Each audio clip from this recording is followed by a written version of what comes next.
Everybody, and welcome back. I'm Frank Gruber, the co-CEO of Established, the company that powers the Start Your program that you're currently attending. During this time, in an election year and what's been a really strange 2020, there's been a lot of unrest, and no better person to talk to right now than somebody that's actually working with grassroots advocacy. So super thrilled to be joined today by Dr. Ximena Hartsock, and she is actually the co-founder of Phone2Action, the world's leading technology company doing civic participation and stakeholder engagement. The platform has empowered millions of advocates to make more than 40 million connections with elected officials. 40 million, pretty amazing. She's passionate about education and empowering people to take action to make the world a better place. She's a member of the board of directors for the Consumer Technology Association, which produces the largest event in the United States, the CES, which you're probably all familiar with. She's got a doctorate in public policy from George Washington University in Washington, D.C. And she most recently has been on the list, Forbes list of women crushing it in technology. Welcome, Ximena. Thanks so much for joining us today. Thank you for having me, and thanks for that introduction. And you definitely. can call me X. You don't have to. Dr. X. That's what we're going to call you now. Just X. That's such a cool. I wish I had that nickname. That's amazing. All right, so Dr. X, tell us a little bit more about your background. You came from a really interesting. You have got a really interesting background. You were a teacher, a principal. You were part of. You used to lead up the Parks and Rec in Washington, D.C. How did that get you into, wanting to then kind of slightly pivot, right, to start a startup with Phone2Action?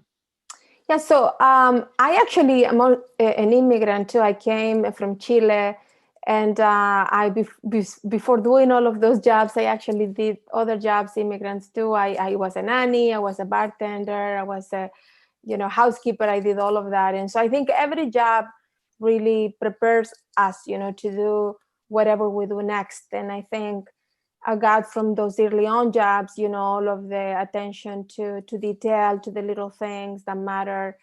Maybe a lot of us, sometimes take for granted, but the people do those jobs, they make a big difference. And then later on, working for government, what I learned there is that you can't operate any government strategy without talking to people, without engaging with the community. When I was a principal, our school, when I went in, had a lot of issues, and most of those issues were resolved when we started working with the community, the teachers and the parents and our neighbors.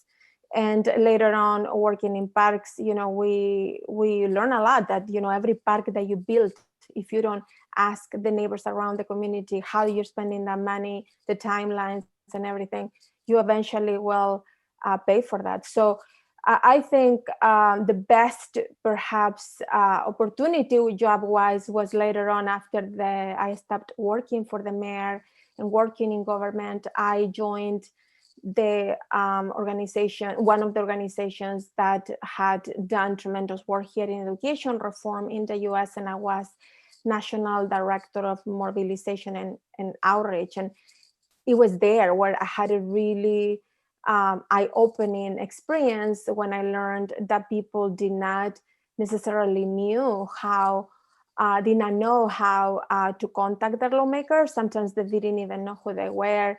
And in talking to parents and teachers across the way, because I used to travel across the country during those years, I will ask a parent, did you tell your lawmaker about that issue your child had in school? Or I will ask a lawmaker, have you talked to your parents in the community before voting on this issue? And the answer was no. And so I think I just was very lucky to have different experiences along the way that helped me to get, kind of prepared for the moment where I thought, we should have an app for that. And, the app didn't exist, and there it was, Phone2Action was born. That's amazing. Yeah, it's kind of crazy to think that there wasn't really an easy feedback loop for connecting, what you're thinking or seeing with the folks that you elected. That's pretty, seems like a basic thing, but amazing that you guys found that niche and were able to create it. So take us back to maybe how they, you met your co-founder, right? So your co-founder, I'd known for a little while because of back when we were doing Tech Cocktail and Tech Co events back in Chicago. I met him. He was actually part of the one of our events early on. I think in Chicago and Champaign, Illinois, I think even, and with a previous startup called 5 Degrees, and he was part of the startup program. So he's actually technically part of our alumni here with Start of the Year. But how did you meet Jeb, your co-founder, and how did that turn into, we're now going to create this company? So I had the idea of Phone2Action between 2011 and 2012. Like I said, I was traveling across the country, advocating on education reform issues and talking to parents and teachers on the ground. And I thought, this doesn't scale. I can't fly people from Miami to Tallahassee, or from the parts of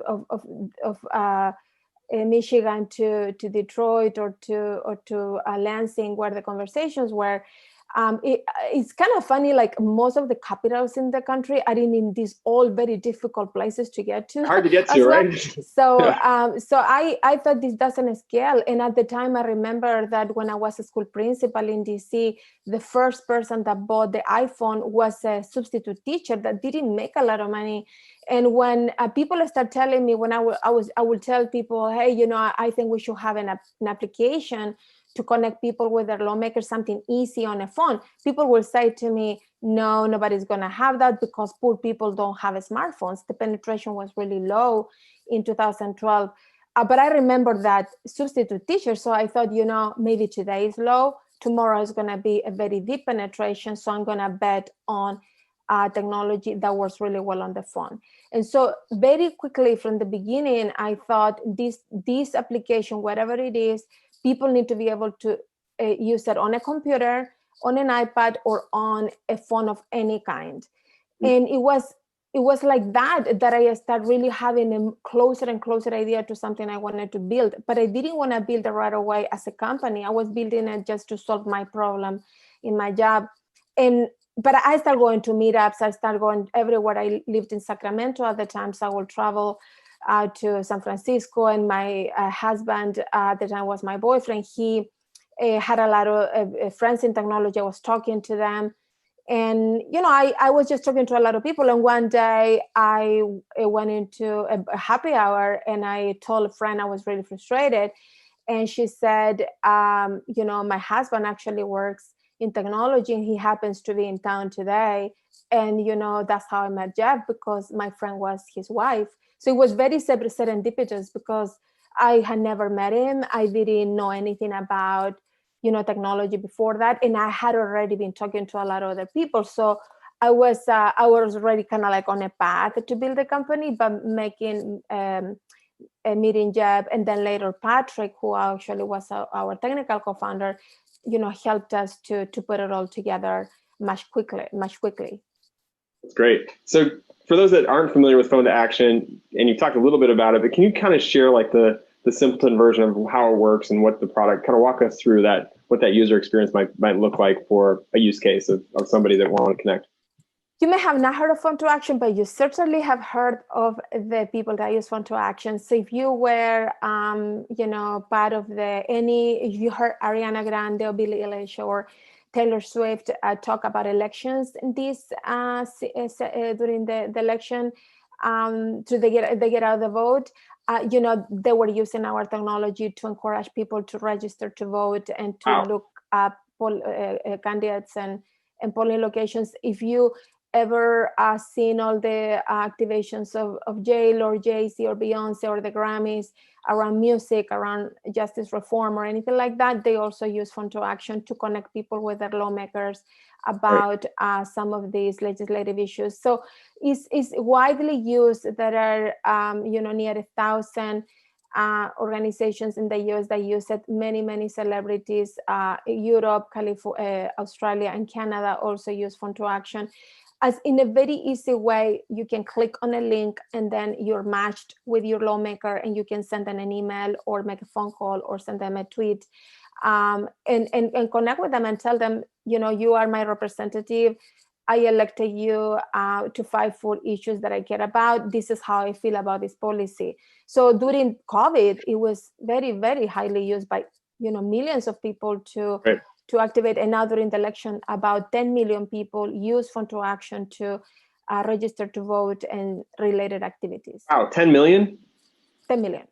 Wow, that's amazing. And, this year in general has just been, it's like one thing after another. And there's a lot of, I'm assuming there's a lot of grassroots movements that are happening because of it, right? So you've got things like, the civil unrest that we saw earlier this year, the pandemic, the election. So you guys put out a report about advocacy, and I wanted to talk about it. It's called The State of Advocacy. And can you share a little bit more about what you found in that report, or what you covered in that report? Yes, State of Advocacy was a data driven report, purely quantitative, that analyzed the way that people were using our technology this year compared to the years prior. And what we saw, it was a tremendous increase in activations, especially between March 13, which was the declaration of emergency of COVID, and the late May. What we saw is that people will participate, several times more, but also people will share whatever they were taking action on social media. So we saw a 7,000% increase in people coming into Phone2Action tools. And Phone2Action tools are available through the UNICEF, through Habitat for Humanity, through Patagonia, through all of these organizations that use Phone2Action. And they will come in and take action about COVID relief or a frontliner support, etc. And so what we saw, there are several things that are interesting. One of them is women activated in 140, it was a 140% increase of women taking action. It was over 110% increase for males. So both men and women took more action than before, but women really went above and beyond. We also saw all of the groups, from very young people to people over 80, taking action. In fact, there are campaigns on Twitter where we saw 10% of tweets were by new advocates over 65 years of age. Gen Xers came out dramatically to take action, and we believe in a lot of cases, for example, the Professional Beauty Association, that is the association that represents the beauty salons, barber shops, etc. They told that they believe it's because most of the owners of these salons are Gen Xers, but we saw that across the board. But what's very interesting, March 13 was declaration of emergency. March 21st was a Saturday. We saw, but it was just hundreds of thousands of people taking action in hours. That week, millions of people took action on COVID relief. COVID relief, the first one passed on March 26th. And we saw the activity keep going.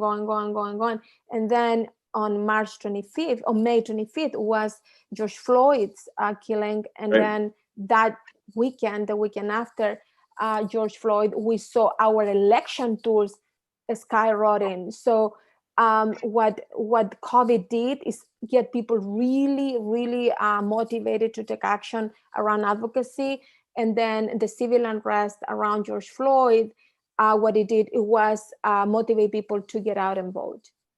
Wow, that's really interesting. I mean, what a unique year for you guys to be able to track all this data. And I mean, 400% increase in women, 140% in men is still, any year is phenomenal, but that's just off the charts this year. And obviously it probably was really interesting for you to see all these different things. And we're not done with 2020 yet. So hopefully. That's right.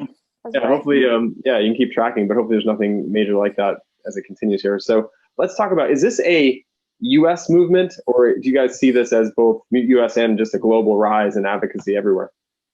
It's global. That is, since October in 2019, we are seeing a revolution across the globe of people really taking on their causes very personally and coming, if it's not to the streets, on social media, and if it's not in either one of those, at home, really thinking and talking to their family members about the issues they care about. Public policy has become mainstream.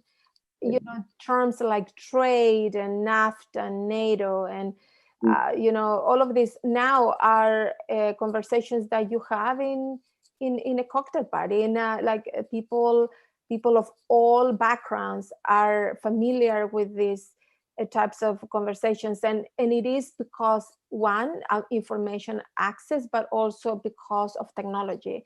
And for you, the work that you've been doing, Frank, and the rest of all the listeners, we people in technology have played a critical role during the past years, and you can see especially in the US this year, but across the globe in 2019 there were several countries engaging in they had civil unrest, and all of them were using 90% of the time the organizing was done through messenger apps, and the rest of the time it was a combination of social media and something else. Right. So apps like WhatsApp, Telegram, Signal, and here in the US, Signal especially, have been dramatically used. So yes, it is a worldwide effort. Interesting. I mean, it's really interesting. Obviously, you saw that even in the election here with crazy turnout, right, for the election this year. The numbers of both candidates getting more votes than ever before. I mean, they both records as the most voted up.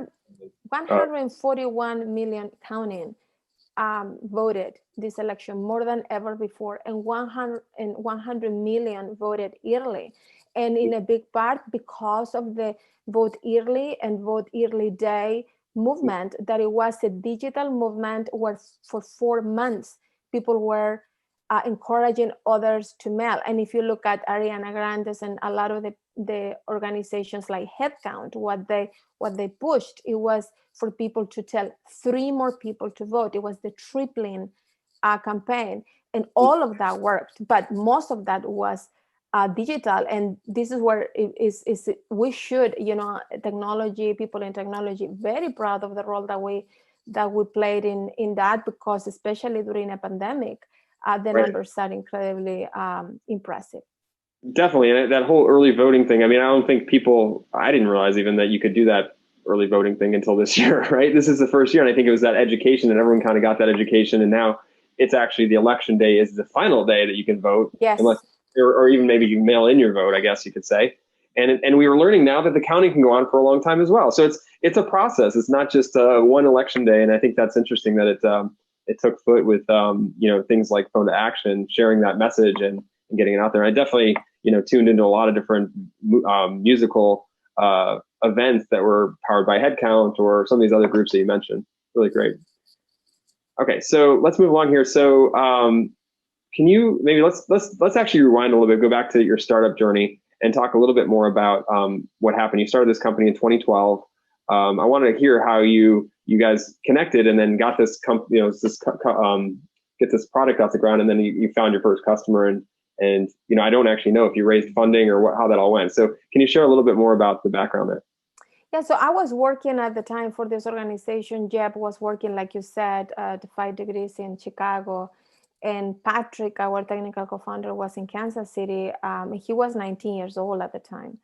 And so, yeah, we were all like, it's 8 years ago. So it's interesting how time flies. But so I had the idea. It was a very much hands-on sort of perspective what I had.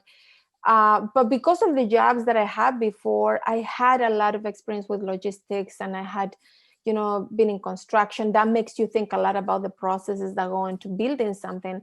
And so, the first thing that we thought is that we have to move to an area where the customers are. So everybody moved to DC, and we actually got a space. We rented a space first at 1776, and then we rented a space at WeWork because we didn't really have, a lot of, we were just starting. For the first 8 months, we didn't draw any salaries. And, the first prototype that we built it in the beginning of 2013. Something, more serious and better, the platform was in 2014 when we launched Phone2Action 1.0. But all 2013, we sold the prototype as it was without a back end, and Consumer Technology Association signed a contract with us because they wanted to give us the opportunity, because they knew I was an immigrant. And so I am going to be forever grateful of them because of giving us that opportunity. And then later on, also, Kansas City gave us a small $24,000 check to, kind of do something with that for the prototype or whatever. And with that money, we did all the operational portion of domain, not the first domain, because the first domain I bought it from a bar at $9, but Nice. all of the other stuff that you need, softwares and whatever. And then in 2014, we got some seed funding from Dundee in Omaha, Nebraska. It was $600,000. That money was incredibly helpful, and Beth, especially, Mark, these people were good people. They believed in us when really this industry was just starting, because it was nothing like us anywhere. Now today you see other companies like Quorum, Fiscal Note, etc. But at the time it was just us. And so they trusted us. And then in 2016, we closed a $5.1 million Series A round with different partners. And you have the typical, we had the Pennsylvania Fox, Osage, and Dundee Run. But I did a pitch at a conference in just like this one at Stanford. And it was a Latino conference, actually. And one of the attendees stayed in touch with me, and he gave us a check too. So nice. It was a combination for the Series A. And then last year in 2019, we closed a growth round with a private equity firm called Frontier, which is in North Carolina. And that round bought the stock and of the employees and their equity, and acquired the stock of all of the investors, and rewarded them for. Oh, nice! You guys had a nice exit. I mean, I didn't hear about that. That's congratulations. It's amazing. We kept 20% of our stock in the company, just Jeb and I, but the rest of the stock was purchased. Yeah, and now with them, we're still with them, still working in the company, and now we just acquired another company called GovPredict, and the acquisitions continue as part of building, an ecosystem for this kind of thing. Yeah, I was going to bring that up. Let's talk about that. So that was a YC-backed company, GovPredict, and it was just like a week or so ago, or a little bit longer. Can you share a little bit more about that acquisition and kind of the strategy of what you're looking to do with other startups?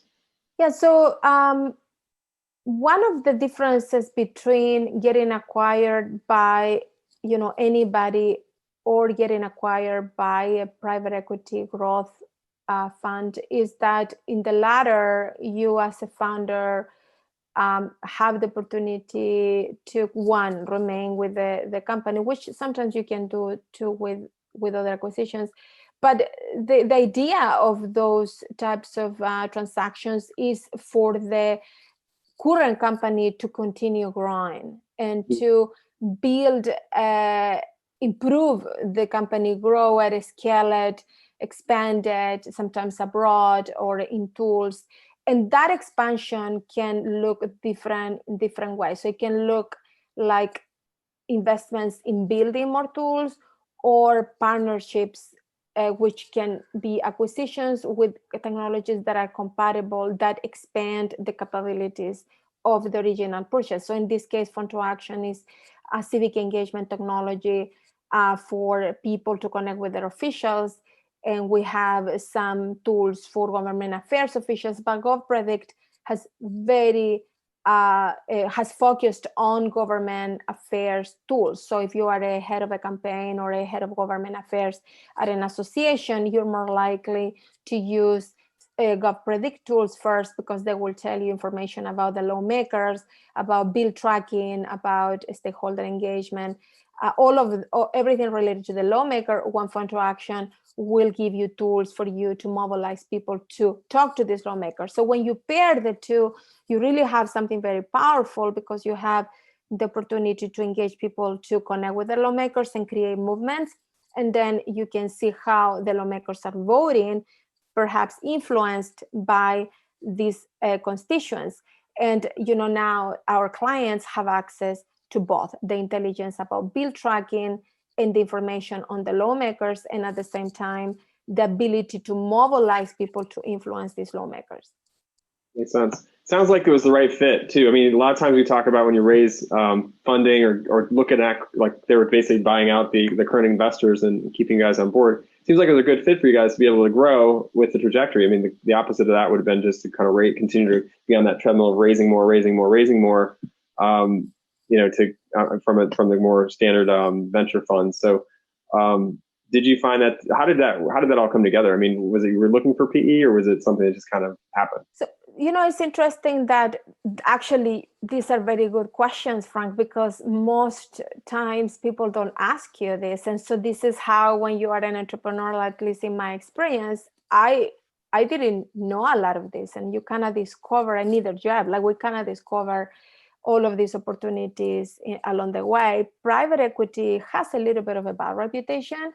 Right. And, you see a lot of private equity firms now kind of pivoting into be called growth funds, because they want to, make people not to notice that they are not buying just to buy, but they're actually buying because they believe in the product and they want to grow it. So in the case of this private equity firm in North Carolina, that's what they are. They're a growth fund. And so with that, they buy the stock. They buy, in the case of ours, it was 80% of mine, 80% of Jeb's. And then they assign, they give you other resources. So coaches and people that support, your leader, your management team with more experience. So almost every single manager at Phone2Action has a coach that came from this growth fund.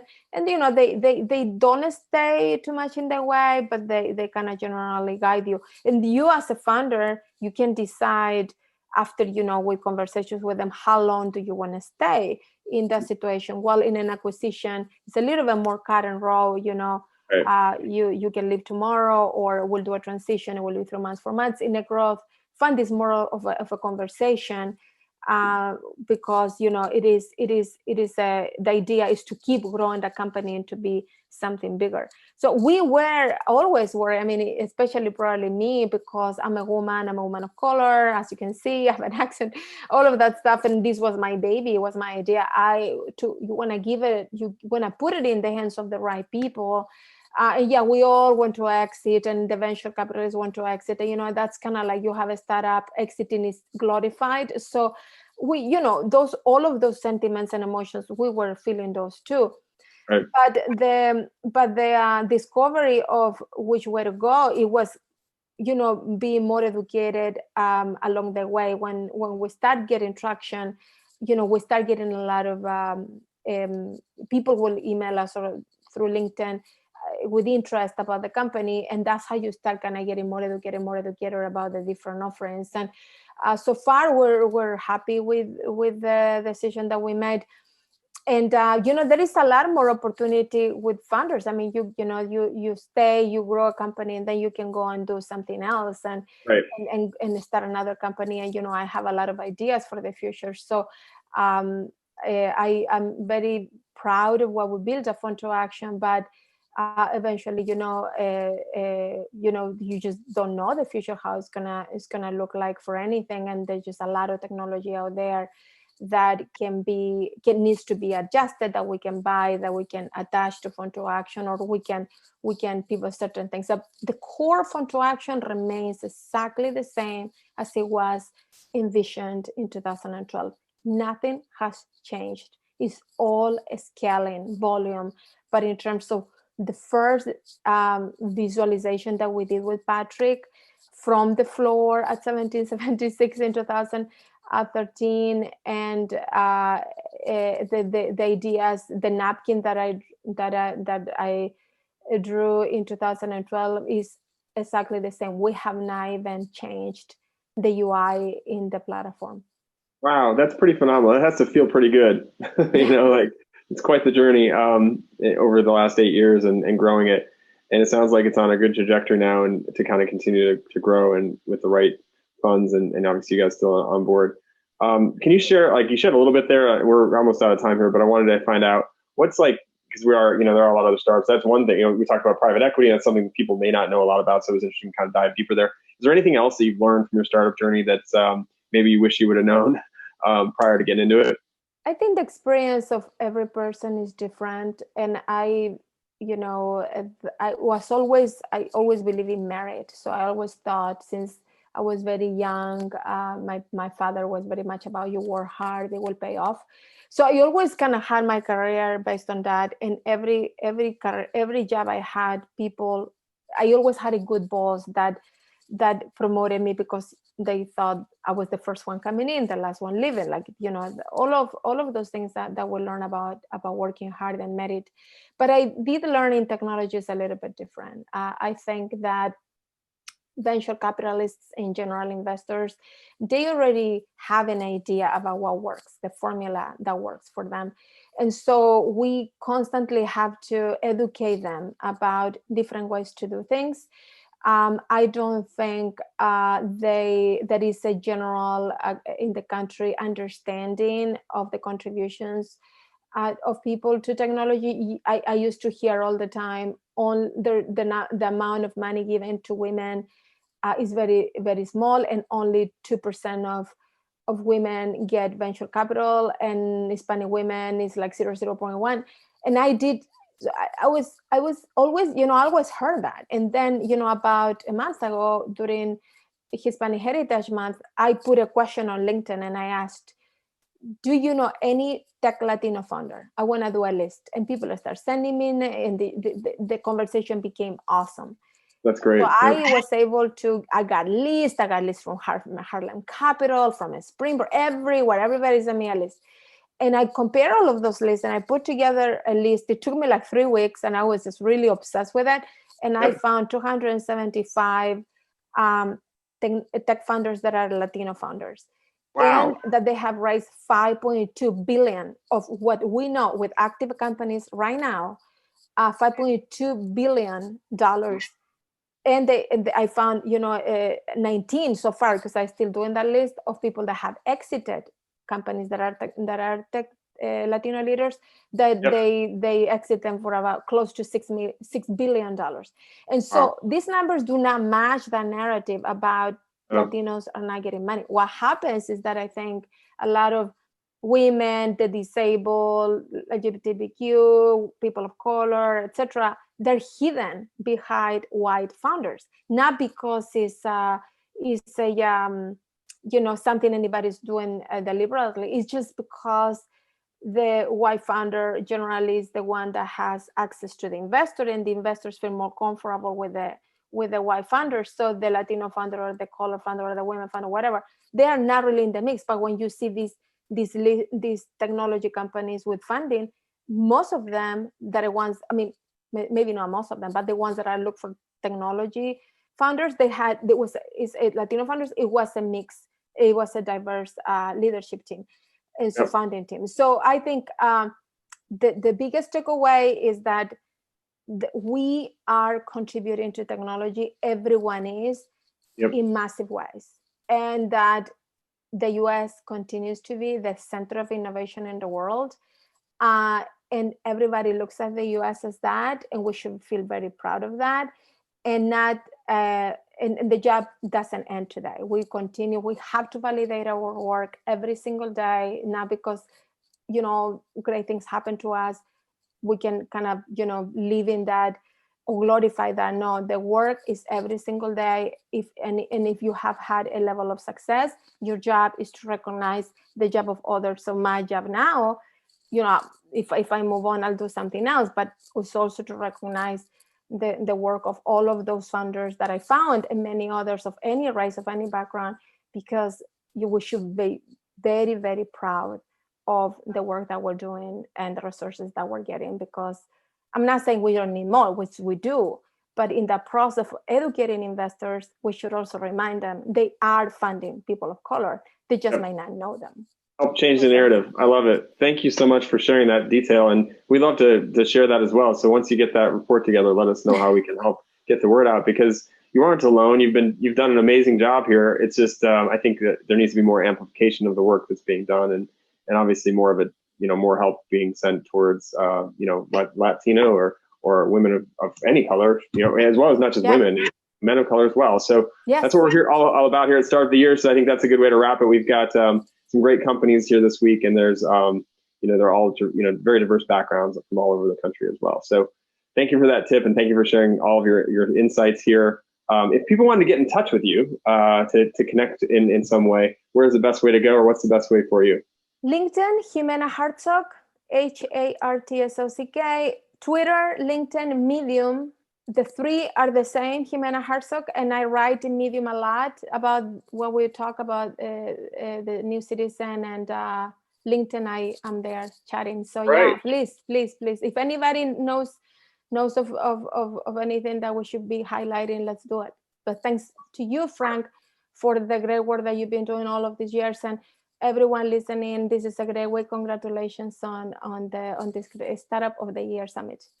Oh, thank you so much, Ximena. Really appreciate it. It means a lot. And we really appreciate you taking the time to join us today with the Startup of the Year community. So, and obviously making a big impact both with your company as well as with, obviously the diverse founders that are out there and sharing that knowledge. So thank you for everything you do. And really, you're out there and you're making a difference. And we wanted to share that story. So thank you.